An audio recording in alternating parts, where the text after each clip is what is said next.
Vous savez ce qu'il faut pour vendre dans l'immobilier? Faut avoir des couilles en acier pour vendre dans l'immobilier. Avenue Gustave V, le podcast de l'immobilier. Juste un renseignement concernant une maison en vitrine. Elle est vendue. Non, je plaisante. Ah oui, j'étais vendeur dans l'immobilier. Oh, quel putain de métier. Jean-Christophe Dimino, J'aime énormément l'immobilier. Avenue Gustave V. C'est l'une des nombreuses composantes du marché immobilier en France. J'ai parlé de l'immobilier neuf. Pour en parler, qui de mieux que Nicolas Vial de la plateforme i9.com. Plus d'une demi-heure d'interview, prenez des notes, ce sera très instructif. Il y a de bons conseils, il y a des évidences et il y a surtout de la prospective. On va se projeter en 2025 et au-delà. Voilà, je m'appelle Jean-Christophe Dimino, pour ceux qui ne me connaissent pas, professionnel de l'immobilier. Je vous aide à vendre ou à acheter votre bien. Je suis non seulement mandataire, négociateur immobilier, mais donc podcasteur. Bienvenue dans ce nouvel épisode du podcast Avenue Gustave V. Avenue Gustave V, le podcast de l'immobilier. Et nous avons le plaisir donc d'être dans les bureaux de Nicolas Vial. Bonjour Nicolas. Bonjour. On va donc évoquer l'état du marché de l'immobilier neuf en France. Et puis on commence d'abord par évoquer votre parcours Nicolas. Aujourd'hui président fondateur de la société i9.com. C'est une place de marché de l'immobilier neuf en France, dans toutes les régions, Île-de-France, Rhône-Alpes, Bretagne, région PACA, enfin, on verra ça dans quelques instants. Création en 2009, il y a 16 ans, c'est ça Alors oui, la création, la i9.com a été créée en 2009. Ensuite, c'est vrai qu'avant, j'exerçais déjà sous forme de micro-passerelle basée sur le 06 avec un autre nom qui était Investimo 9 et qui a été réduit à i9. Ça a été une décision marketing qui a été prise en 2009. Ouais, Nicolas Vial, donc... Évidemment, c'est un enfant du pays ici à Nice, niçois comme c'est ce qui nous rejoint d'ailleurs, comme moi, mais qui opère partout en France et qui a aussi une expérience multiculturelle et aussi un parcours à l'étranger, notamment l'Amérique centrale. L'Amérique centrale et les États-Unis, oui, effectivement, de 96 à 2008, 12 ans à l'étranger. Toujours dans l'immobilier neuf essentiellement, pour un marché qui était un marché américain et qui recherchait des résidences de vacances sur l'Amérique centrale et notamment le Costa Rica. Le Costa Rica, ouais. Voilà, et aussi une passion, si j'ai bien compris, parce que là je suis dans votre bureau, une passion aussi pour le surf. Passion pour le surf, clairement. C'est pour ça que je suis arrivé au Costa Rica. Découverte. Voilà. Alors c'est pas Bryce de Nice, c'est vraiment au Costa Rica que tout ça est né. Alors le surf, c'est né en France carrément, mais là on remonte. Oui, bien oui, c'est la côte 80-90 sur la côte basque. Ouais. Et à l'époque, nous étions les premiers ou quasiment les seuls Niçois à partir surfer les marais d'équinoxe sur la côte basque. Dans un niveau de confort, on était jeunes, donc bon, ça passait. Mais on était les petits Niçois qui allions surfer les marais d'équinoxe sur la côte basque, juste au-dessus de Biarritz, à Osgore. Et ça a commencé comme ça. Ensuite, on n'arrive pas au Costa Rica par hasard. Ouais. On y arrive par et pour le surf notamment. Bon, on parlera aussi de la grosse vague qui est devant nous sur le marché de l'immobilier neuf. Vous êtes ici pour nous donner votre regard sur le marché de l'immobilier, regard de spécialistes et d'experts depuis donc de très longues années, i9.com. Alors, si on devait égrener toutes les nouvelles de ces dernières années, il y a une chute drastique des mises en chantier, l'augmentation des coûts de la construction, raréfaction du foncier dans certaines villes et métropoles. Qu'est-ce qu'il y a d'autre Les taux bancaires. Oui, les taux bancaires qui ont augmenté, la disparition progressive du dispositif Pinel. Bref, c'est un peu un jour sans fin. C'est un peu la fête de la marmotte chaque jour dans le neuf. Ah oui, chaque jour on a des bonnes nouvelles, donc on attend la prochaine. Et puis bon, ensuite c'est vrai que l'immobilier neuf, c'est un marché qui a tendance à s'auto-réguler.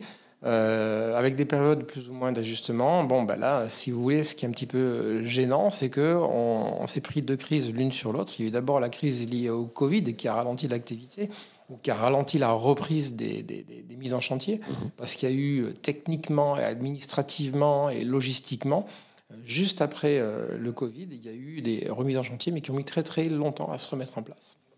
Donc ça a affecté un petit peu notre activité en sortie de Covid. Et puis ensuite, il y a eu cette fameuse crise que l'on traverse depuis maintenant 2 ans. De bonnes années, oui. Sérieusement, et qui ont contribué à fatiguer le marché. Au début, c'était une petite lassitude. Aujourd'hui, c'est un petit peu une extrême fatigue. Aujourd'hui, on a une crise de l'offre. Alors, les produits, une crise de l'offre, c'est-à-dire qu'on n'a pas assez d'offres sur le marché. Nos clients, quand ils veulent acheter un programme neuf, ils aiment bien avoir le choix entre plusieurs programmes. Vous rentrez dans un magasin, c'est toujours plus agréable si les étagères sont remplies avec plein de produits, que si c'est à moitié vide. Ça donne moins envie, donc on est un petit peu dans ce cas-là. En revanche, on observe aujourd'hui que petit à petit, les programmes arrivent sur le marché avec des prix qui ont été renégociés, notamment au niveau du foncier, avec des normes maintenant qui ont été absorbées. On peut en parler également de l'évolution des normes, ça, qui les contribue normes, à l'évolution des coûts également. Exactement. Mais justement, au niveau du BTP, de la construction, de la promotion, ils sont arrivés à intégrer l'évolution de ces normes. On a des appartements qui sont beaucoup moins énergivores, qui sont beaucoup mieux isolés et qui rentrent dans une logique de logement durable et qui arrivent sur le marché, ce qui est assez appréciable d'ailleurs, pour des coûts maintenant qui sont complètement maîtrisés. Donc le marché est en train de se remettre en marche. Et on parlera, si vous voulez, tout à l'heure de la manière dont il est en train de se remettre en marche, parce que c'est vraiment atypique. Ouais. Nicolas Vial, i9.com, c'est donc une place de marché, comme je le disais. Alors, une place de marché qui, depuis quelques mois à peine, fait partie maintenant de la galaxie d'un groupe français qui s'appelle Versity. Oui. Voilà, qui fait partie aussi de ce développement-là lié à l'immobilier neuf au sens large du terme. Et avec une approche vraiment technologique. Ça a été un rapprochement, vraiment un mariage de raison entre, on va dire, une entité qui avait des capacités d'absorption en termes technologiques qui sont énormes, et puis mais nous qui avions la data. On parle d'IA aujourd'hui, d'intelligence artificielle ou de programmation algorithmique. On parle d'IA essentiellement, donc ils avaient cette compétence-là. Mais un moteur d'IA sans data dedans, ça mène pas très loin. Donc nous, on avait de la data au niveau des programmes, puisqu'on a une place de marché qui est assez énorme. On peut en parler. La place de marché d'I9, c'est aujourd'hui, au moment où on parle, la plus grande place de marché d'immobilier neuf en France. Partout, dans toutes les régions. Clairement, dans toutes les régions. On a plus de 4200 programmes sur tout le territoire métropolitain et également l'outre-mer, puisqu'on commence à se développer sur les territoires d'outre-mer. On a plus de 124 000 logements disponibles à la vente dans le neuf, ce qui n'est pas anodin non plus. Donc on avait cette data au niveau de l'offre. Et puis ensuite, on avait également de la data prospect, de la data client-acquéreur. Donc, on arrive avec un rapprochement avec Versity qui nous amène cette technologie. On est en train d'ailleurs de préparer une refonte globale de notre site qui va intégrer de l'IA à tous les niveaux pour les conseillers qui travaillent avec nous, parce qu'I9, c'est également un réseau. C'est ça, c'est pas seulement du virtuel, du digital, c'est aussi des vrais gens qui sont sur le terrain. Ah bien sûr, on peut avoir de l'intelligence artificielle, on peut avoir des avatars. À la fin de la journée, dans l'immobilier, il y aura toujours de l'humain. Aujourd'hui, on a cette chance-là, c'est que le niveau de compétence de nos cerveaux est encore au-dessus de celui de l'IA. Pour le moment. Moins rapide, mais on a plus de sentiments, on arrive à comprendre, émotionnellement parlant. On est vraiment dans la relation à l'autre. C'est ça. Et il y a un petit proverbe, on va dire, de cette philosophie moderne. L'IA ne va pas remplacer les agents immobiliers, elle va remplacer ceux qui ne savent pas se servir de l'IA. Et aujourd'hui, tous les agents, tous les conseillers, toutes les agences devraient avoir, si pas un département lié à l'intelligence artificielle, devrait exploiter des solutions liées à l'intelligence artificielle. C'est aujourd'hui, on est en 2025, c'est incontournable. C'est vraiment une solution sine qua non pour arriver à continuer son activité. C'est une force de frappe supplémentaire qui aide les mandataires, les agents immobiliers comme nous, et les acheteurs aussi dans la sélection, les choix, etc., la projection dans le programme final, puisqu'on va en parler. Le neuf, c'est d'abord parfois de la vente donc type VFA, en état futur d'achèvement, c'est-à-dire sur plan, mais aussi des appartements ou des maisons qui sont déjà construites et qui arrivent la première main, qui sont aussi disponibles sur le marché. Alors, est-ce qu'il y a Est-ce qu'il y a des villes, des métropoles qui ont le plus souffert ces 2 dernières années, qui sont le plus en difficulté, ou est-ce qu'il y a des villes qui s'en sortent mieux que d'autres? Alors, essentiellement, les zones tendues, les grosses zones tendues, comme par exemple Marseille, comme par exemple Lyon, Grenoble, en région parisienne, ont vraiment souffert par rapport à cette crise, parce qu'il y a eu un arrêt total des ventes dans le résidentiel d'entrée de gamme, moyenne gamme. Ensuite, d'une manière, on va dire, supplémentaire, est venu se greffer le problème des investisseurs qui sont partis, parce que le dispositif Pinel, même quand il était encore en vigueur, devenait de moins en moins intéressant parce que chaque année, il était dégradé. Donc, in fine, ça devenait toujours un peu intéressant de faire un investissement en loi Pinel, mais pas autant que 3 ans auparavant, que 4 ans auparavant. Donc, du coup, petit à petit, les investisseurs ont déserté le marché. Et puis, il y a eu cette remontée des taux. Bref, ça a été un millefeuille de problèmes. Je ne vous parle pas des problèmes administratifs liés à l'obtention des permis de construire, à la longueur de l'instruction des permis, au recours des voisins, etc. Oui, bien sûr, souvent. Maintenant, en moyenne, pour sortir un programme neuf, concrètement, il faut entre 24 et 26 mois de gestion, entre l'administratif et les recours. Il y a 2 ans, il fallait entre 16 et 18 mois. Il y a 4 ans, il fallait entre 12 et 14 mois. Et dans 2 ans... Non, ça va s'arrêter un jour quand même. Non, ça va s'arrêter. Le législateur va s'emparer de la question, évidemment. Mais la crise, ce qui est intéressant dans l'analyse de la crise qu'on a traversée depuis ces 2 ans, c'est on parlait d'une crise économique, on parlait d'une crise financière, mais non, c'était une crise politique. Oui. Il y a eu un arrêt total de prise de décision niveau de l'exécutif. Crise des décideurs. Ouais. Oui, c'est ça. Arrêt total de prise de décision pour des raisons variées qu'on ne cherche même pas à interpréter. Mais bon, un arrêt total de prise de décision, de prise de mesures qui allait favoriser, en fin de compte, non seulement l'habitat et la production de logements neufs, mais la génération de TVA. Quand vous achetez un logement neuf, il y a 20% de TVA. Il y a de l'emploi. Un logement neuf de construit, ce sont 2 emplois locaux créés. Un programme neuf de construit, ce sont également des logements sociaux qui sont confiés à un bailleur institutionnel pour les actifs locaux. Donc tous ces avantages-là liés au neuf se sont arrêtés. Et oui, la crise ensuite est devenue structurelle, mais à la base, elle est on va dire exécutif et politique, quoi. La base, c'est ça, quoi.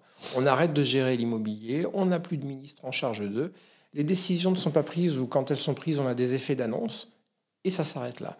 Mais tout cela a gangréné un petit peu le système et ensuite, de manière progressive et transversale, a affecté non seulement les promoteurs, mais également le monde du BTP et, in fine, le consommateur, l'utilisateur d'un appartement qui n'a plus trouvé d'appartement à la mesure de ses désirs. Tous les marchés sont bloqués. Vous écoutez le podcast Avenue Gustave V. Notre invité est Nicolas Vial de la plateforme i9.com. Qui sont aujourd'hui les clients, les acquéreurs, les acheteurs de l'immobilier neuf, plutôt des appartements? Est-ce que ce sont majoritairement et presque exclusivement des Français, soit pour leur résidence principale ou secondaire, soit pour de l'investissement locatif? On parlait de la loi Pinel et des aides ou des incitations fiscales. Ou est-ce qu'il y a encore un marché pour les clients étrangers, extra-communautaires ou européens? C'est quoi la proportion? Alors, grande ville avec un fort potentiel touristique et zone littorale. On va dire Nice, on va dire... Tout ce qui a un profil de résidence secondaire pour les étrangers, ça continue à fonctionner. Ok, donc la Côte d'Azur, le Var... Au rythme des saisons, même tout au long du littoral. Nous, on voit ça au niveau national parce qu'on a une vision globale des ventes de l'immobilier neuf en temps réel au niveau national. On reçoit les stocks, on reçoit tous les ajustements des stocks, tout cela se fait automatiquement.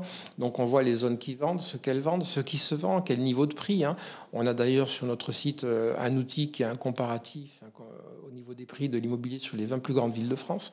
Donc on voit vraiment les mouvements de stock, et on voit ce qui part, et on s'aperçoit que quand c'est la bonne saison, en fin de compte, toutes les villes du littoral fonctionnent. Et souvent, elles fonctionnent au rythme des événements. Par exemple, prédiction 2025, je peux vous garantir et vous prédire aujourd'hui que dans quelques semaines, grâce au Festival de Cannes, les ventes sur Cannes vont reprendre, par exemple. D'accord, oui, ça fait partie de la saisonnalité. Il y a une saisonnalité dans les ventes. Dans la prise de décision. Ah, clairement. Bien sûr. Donc, dès que le soleil arrive... Voilà. Il y a un événement, tiens, effectivement, on avait parlé de Cannes, pourquoi pas, on regarde. Donc le simple fait qu'il y ait un événement, le carnaval de Nice, il y a eu des ventes pendant le carnaval, parce que le carnaval, tout simplement. D'accord, parce que les gens étaient sur place, ont pu visiter, aller se rendre sur le point de vente quand c'est pas encore achevé. Voilà, alors on parle de local, hein, mais ensuite... on a la même chose sur tout le littoral et les villes à fort potentiel touristique en France. D'accord. Exactement le même. Mais quand même, globalement, c'est un marché d'acquéreurs français. Alors, mixte. Aujourd'hui, on voit sur le marché des acquéreurs qui sont français et également étrangers, européens essentiellement. On a vu récemment également, ça c'est marrant, mais bon, effectivement, c'est marrant et moins marrant, des Américains qui se sont expatriés et qui sont venus acheter un appartement en France parce qu'ils ne voulaient plus vivre aux États-Unis. Pendant combien de temps, on ne sait pas, mais déjà, ils ont fait la démarche, hein, clairement. Hein. C'était clair et net, c'était avoué, il y avait une vraie un exil. Ah, mais carrément. Un exil. Alors, du côté des promoteurs immobiliers, pareil, hein, il y a ceux qui se sont... ceux qui ont pris la vague en pleine face, et les autres. Est-ce que les grands promoteurs s'en sont mieux tirés par nature, par définition, quoique le cas Nexity. Et est-ce qu'il y a des promoteurs locaux ou régionaux qui tirent leur épingle du jeu ? J'ai envie de dire, les plus petits sont les plus flexibles. Hein. C'est l'histoire du chêne et du roseau, en fin de compte. Hein. Mais bon, cette crise, dans la durée, elle a fait énormément de mal. Il y a des petits promoteurs qui ont quand même souffert et qui ont arrêté momentanément leur activité. Ensuite, il y a des gros promoteurs qui ont également souffert. Mais ensuite, quand vous êtes un gros promoteur national, vous avez plusieurs lignes de bilan, plusieurs centres de profit. Donc certains ont anticipé un petit peu cette crise. Parce que il était impossible de ne pas l'anticiper. Celui qui ne l'a pas anticipé, c'est qu'il a un problème de vision sérieux, quoi. Et ils ont commencé à mettre en avant des centres de profit. Pour certains, à provoquer des rapprochements avec d'autres promoteurs, c'est-à-dire à faire des opérations en copromotion. Vous le voyez de plus en plus souvent aujourd'hui, avoir des noms de deux promoteurs sur une même opération. Pour limiter les risques. Bien sûr, pour limiter les risques, s'associer. Au lieu de faire un apport personnel de 10, je fais un apport personnel de 5 et puis l'autre de 5. Donc ça limite les engagements également sur les opérations. Ça leur permet de continuer à faire des opérations en associant en plus des moyens techniques et commerciaux pour l'un, pour l'autre. Donc à continuer à alléger leurs effectifs, il faut le dire également. Donc ça veut dire partenariat, consolidation à terme aussi entre les grands acteurs. Oui, clairement. Ouais. On voit de plus en plus d'associations à la fois sur les programmes et on voit des grands promoteurs qui absorbent d'autres promoteurs qui sont plus petits, mais qui sont titrés sur beaucoup plus de foncier. Donc ça leur fait une réserve foncière sous la main. Oui. Sur le site i9.com, j'ai remarqué qu'il y a quasiment tous les promoteurs qui existent, quoi. Ça va de Cogedim à un petit promoteur et ça n'a pas de... Alors sur le site, il y a local. Vous allez voir pratiquement tous les promoteurs qui existent. Il en manquera certains, ils ne seront pas sur notre site, mais ils seront sur notre CRM, ce qui veut dire que nos conseillers pourront vous proposer leurs appartements. Mais avec certains promoteurs, on a des accords comme quoi nous ne pouvons pas mettre leurs produits sur notre site pour ne pas faire compétition avec la publicité qu'eux-mêmes font sur d'autres sites médias. Bien sûr, donc, sur la priorité pour la commercialisation. Pas l'intégralité de notre offre. Ce n'est pas parce que vous ne voyez pas un promoteur sur notre site qu'on n'a pas dans le CRM. OK. Dans l'espace médiatique, dans la presse, ces dernières années, on a beaucoup parlé du poids des normes européennes, des normes françaises, qu'elles soient environnementales ou sociales, dans le secteur du bâtiment. Où en est-on aujourd'hui ? Est-ce qu'il y a des allègements de toutes ces normes ? Est-ce qu'on a réussi à trouver la parade ? Vous avez vu mon sourire quand vous avez dit le mot « est-ce qu'il y a des allègements ?» Ouais, j'ai vu ça. Il n'y a pas d'allègement, il y a des jalons. Aujourd'hui, on fonctionne sur une réglementation, on appelle ça la RE 2020, la RE 2020, pour la réglementation énergétique et environnementale 2020. Cette réglementation, elle est évolutive, elle est jalonnée. Aujourd'hui, on en est au jalon 2025 ou 2028 carrément.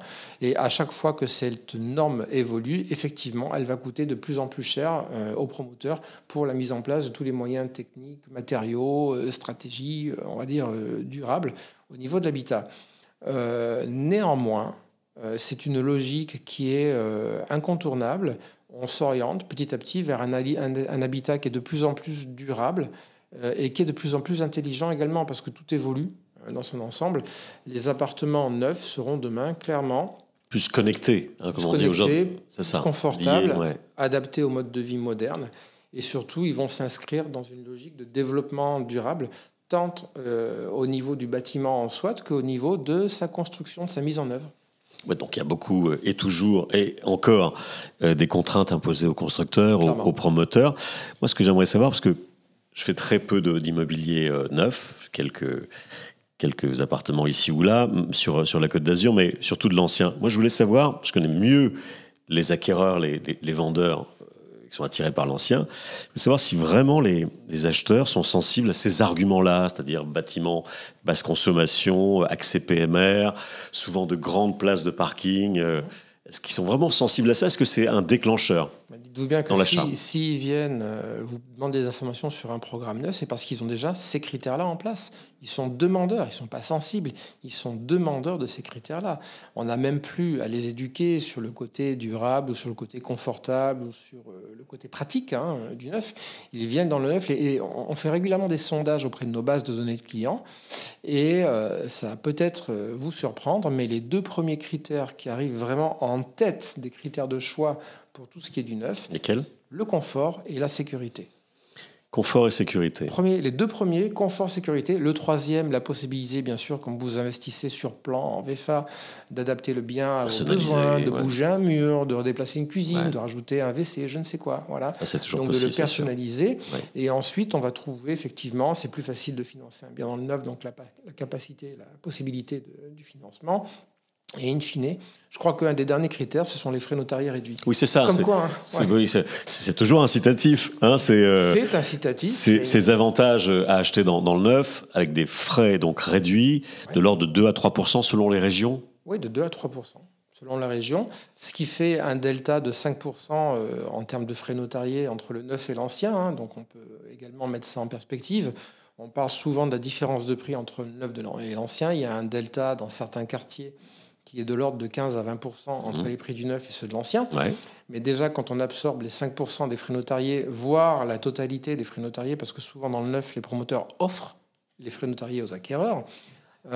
Oui, ça fait partie aussi quand même dans la négociation, des petits plus qu'un promoteur a dans sa poche et qu'un mandataire, et qu'une plateforme comme i9 aussi doit avoir sans doute. C'est que, évidemment, c'est peut-être plus cher à l'achat au départ, mais on s'y retrouve quand même au moment de signer chez le notaire. Il n'y a pas de travaux à réaliser pour le remettre. C'est neuf, il y a la décennale, il y a tout ça. Voilà, et ensuite, c'est vrai que c'est un immeuble qui va coûter beaucoup moins cher à maintenir. Tout est garanti, tout est neuf.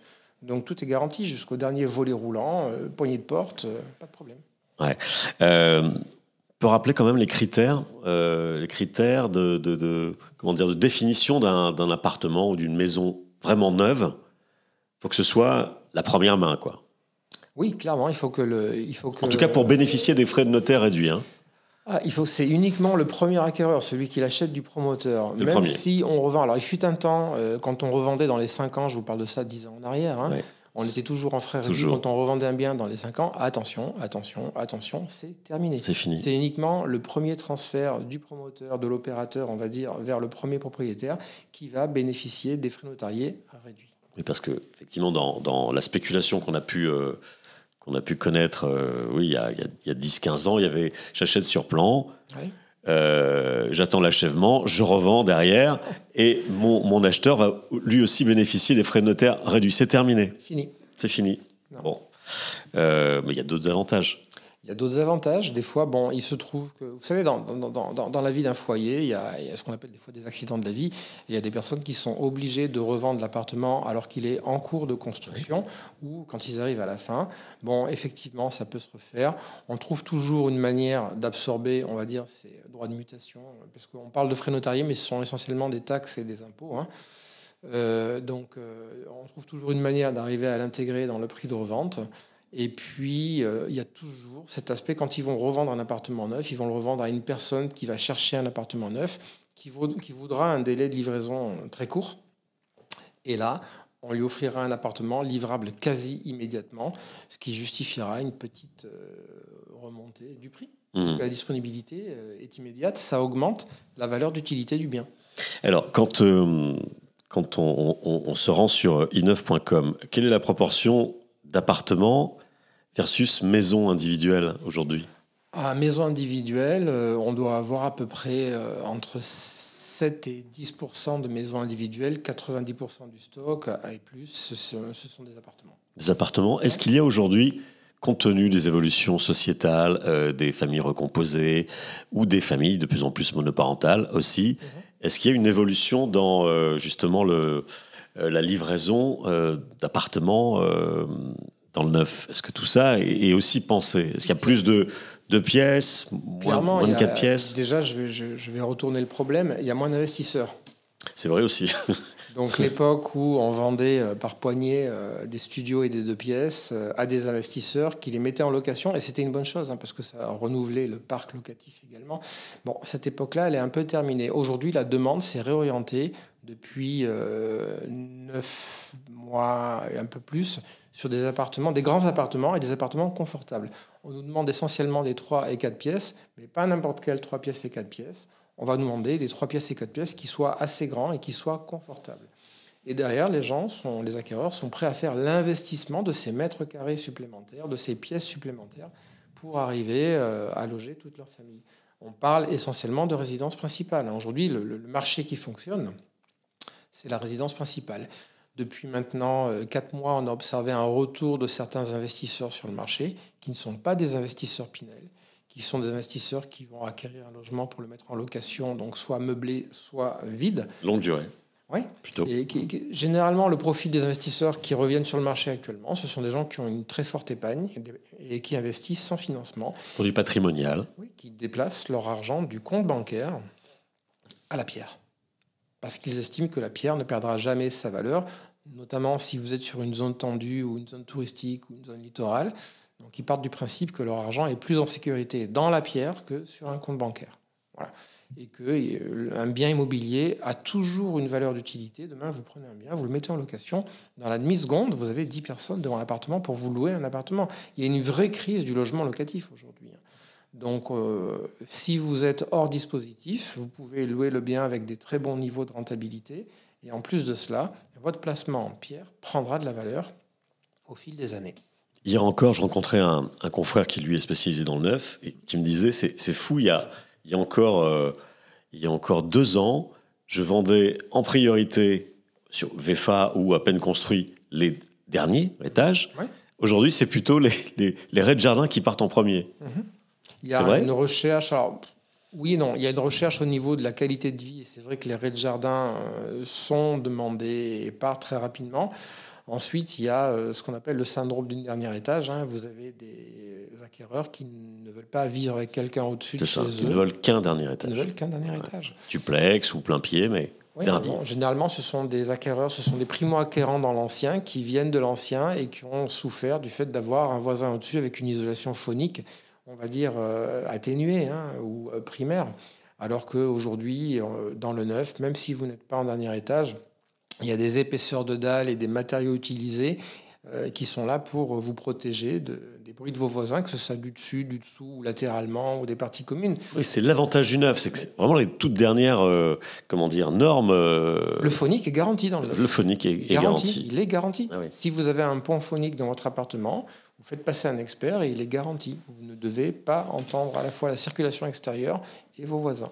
Mais n'empêche que, évidemment, souvent, quand je propose moi-même des programmes neufs à certains clients qui viennent souvent de maisons individuelles, donc c'est des personnes un peu âgées, ils me disent non, mais moi, c'est dernier étage ou rien d'autre. Je ne passe pas d'une maison à une copropriété pour me retrouver en sandwich entre 2 appartements. Oui, donc c'est un argument à faire valoir. Ouais. On a toujours, je vous dis, on appelle ça, nous, le syndrome du dernier étage. Donc, quand on n'en a plus, on essaye de convaincre l'acquéreur que être en avant-dernier, c'est pas mal non plus. On leur explique, on les emmène sur les sites, on va visiter les chantiers avec eux, et puis voilà, ça passe. On parlait tout à l'heure des différentes zones tendues, de l'attrait pour les zones côtières, le littoral, la Côte d'Azur, le Var, etc. Bien sûr. La Côte Basque, peut-être. Il y en a aussi. C'est développé. La Côte Basque, on a toute la partie supérieure, on va dire, de la Côte Basque, au-dessus de Bayonne. Au-dessus de Bayonne, au-dessus du triangle Bayonne-Osgore, Anglette, c'est vraiment développé. On voit de plus en plus de développement. C'est du collectif horizontal, en revanche. Horizontal, on voit plus de maisons. Des maisons. On parlait des maisons tout à l'heure. Des petites maisons duplex. Voilà. Dans notre jargon, on a le collectif vertical, les immeubles, et le collectif horizontal, des maisons. qui peuvent être jumelés ou pas. Pour ça, il faut avoir du terrain plat. Avenue Gustave V, la suite. Jean-Christophe Dimino s'entretient avec Nicolas Vial, président de la place de marché i9.com. Nicolas Vial, après ces 2 années donc un peu musclées, sportives, est-ce qu'on voit le bout du tunnel pour 2025 dans le neuf? On voit une lumière au bout du tunnel. On aimerait bien voir le bout du tunnel. Pour le moment, on voit une lumière au bout du tunnel. Une fois de plus, tout va reposer sur cette capacité de l'exécutif à continuer à accélérer le processus. Notre ministre Valérie Létard parlait récemment de réintroduire un dispositif pour remplacer le Pinel de manière à inciter les investisseurs locatifs à revenir sur le marché et à acheter plus d'appartements. Ça va se faire. Pour les mettre en location, il faut rénover le parc locatif. Tout est bloqué aujourd'hui. Néanmoins, on voit que le marché est en train de se remettre en place. Et je vous en parlais tout à l'heure, là où après le Covid, il s'est remis en place d'une manière fulgurante, la particularité de cette reprise, c'est qu'elle n'est pas fulgurante et qu'elle s'opère strate par strate par strate. On a d'abord eu, en début de reprise, on va dire, on était sur le mois de août-septembre de l'année dernière, les primo-acquérants qui sont revenus sur le marché, avec des niveaux de taux qui étaient supérieurs à 3%, mais qu'ils arrivaient à lisser grâce au prêt à taux zéro, notamment, par effet de levier. Aujourd'hui, les taux sont un peu plus bas, donc les primo-acquérants continuent à revenir sur le marché. Ensuite, on a vu arriver également, pendant la période de fin d'année et début d'année 2025, des investisseurs en résidence principale, secondaire ou touristique. Le blanc a très bien marché sur toute la France. Le blanc, c'est le produit à la montagne, dans notre jargon. Ouais. Il a très bien marché sur toute la France pendant tout cet hiver, avec des acquéreurs qui venaient se faire plaisir et investir au comptant leur argent dans la pierre, même si c'est du loisir. Et qui venait de quel... On a vu ce phénomène sur toute la France. On l'a vu également localement. Ouais. Le principe, vraiment, ce que l'on voit, c'est l'argent qui part de la banque et qui va dans la pierre. Ça, c'est le placement. C'est le placement pierre. C'est d'une fulgurance. Franchement, quand on discute avec les clients, ils vous le disent. On est très content et on considère que notre argent est plus sécurisé dans un placement pierre. Point barre. Voilà. Donc on se fait plaisir. Comme il n'y a pas trop d'acquéreurs, les prix restent stables. On arrive à rentrer sur des débuts, des lancements commerciaux avec des offres promotionnelles, des aides à la vente qui sont tout à fait appréciables. On fait un bon placement. Voilà, donc on y va. Ça veut dire quoi? Que c'est les soldes, c'est encore les soldes dans le neuf aujourd'hui? Quand un programme est en phase de lancement, un promoteur a besoin de réaliser un certain nombre de ventes pour que le programme s'enclenche. Généralement, les banques qui financent les programmes demandent au promoteur d'obtenir entre 40 et 60% de prévente avant de lui donner la garantie financière d'achèvement qui va permettre terminer. De commencer le chantier et d'aller signer les actes. Bon, en moyenne, on va dire 50%. Donc pendant toute cette phase de lancement commercial, bien sûr, le promoteur, il a besoin de faire des ventes et c'est là qu'il va être le plus flexible. Donc le conseil, c'est ça, c'est effectivement d'être à l'affût de ces programmes en démarrage quand on est investisseur, pour se dire, OK, là, peut-être que je vais faire un petit coup... parce que, justement, il faut arriver à ces 50% de vente. Je ne sais pas ce que vous disiez votre grand-père, mais moi, mon grand-père me disait, pour faire une bonne affaire, il faut se lever tôt. Et c'est un petit peu la même chose dans l'immobilier. Et dans l'immobilier neuf, les meilleurs investissements, on parlait des derniers étages, des rez-de-jardin, les meilleurs investissements, le meilleur moment pour investir, c'est quand le programme est en lancement. C'est là où on a le plus de choix. C'est là où les prix, on parle de prix de lancement, sont les plus bas. C'est là où les offres, on va dire les aides à la vente, on parle plus d'offres promotionnelles, mais les aides à la vente sont encore présentes. C'est là où vous pouvez, c'est sur plan, demander toutes les modifications que vous voulez. Elles seront possibles parce que la structure ne sera pas encore construite. C'est le meilleur moment pour investir. Clairement. Ensuite, il se peut que la grille de prix augmente. Une fois que les travaux ont commencé, clairement, vous allez voir, les prix vont évoluer. Oui, et les prix sont bloqués à la signature, évidemment, de la réservation. Bien sûr. Le prix, il est bloqué, il est constant, mais tous les appartements qui seront vendus après le démarrage des travaux seront vendus peut-être 2, 3 ou 4% plus cher. Les prix vont augmenter au fur et à mesure qu'on va approcher de la date de livraison, clairement. Et les aides à la vente, comme on parlait des frais notariés, vont disparaître. Voilà, ça c'est... de précieux conseils pour nos auditeurs qui sont soit des acquéreurs potentiels, soit des investisseurs purs. Il y a aussi parmi nos auditeurs, généralement, des professionnels de l'immobilier, des mandataires, des agents immobiliers, etc. Qu'est-ce qu'on pourrait leur dire pour les inciter à rejoindre la dynamique i9.com ? De toute manière, certains nous ont déjà rejoints, donc c'est vrai que c'est une... Donc combien aujourd'hui ? Plusieurs centaines. Aujourd'hui, on a 350 conseillers sur 80 départements. Et là, on est en train de travailler sur un partenariat que l'on va annoncer prochainement, qui va nous amener à un niveau jamais atteint en France à ce jour. Donc, on en reparlera, si vous voulez. Avec plaisir. Mais si vous suivez notre actualité, je vous en parlais tout à l'heure, notre site va changer, nos CRM pour nous conseiller vont également changer, puisqu'on est en train d'y intégrer une plateforme et des passerelles IA vraiment de très très haute qualité. Donc on a embrassé cette mutation qui est arrivée pendant cette crise. Et une crise, c'est aussi l'annonce d'une mutation. On a embrassé ce changement et on a mis en place avec nos équipes de Versity tous les moyens technologiques pour avancer dans cette direction-là. Et puis, ce que je pourrais dire aux agents, je pourrais leur dire une chose. Voilà, aujourd'hui, vous travaillez dans une agence immobilière, vous avez l'habitude de travailler dans l'ancien. Ce que vous ne savez pas, c'est que 40% de vos clients sont probablement à la recherche d'un bien neuf. Mais si vous ne vendez pas de neuf, ils ne vous le disent pas. Ils vont voir directement le promoteur.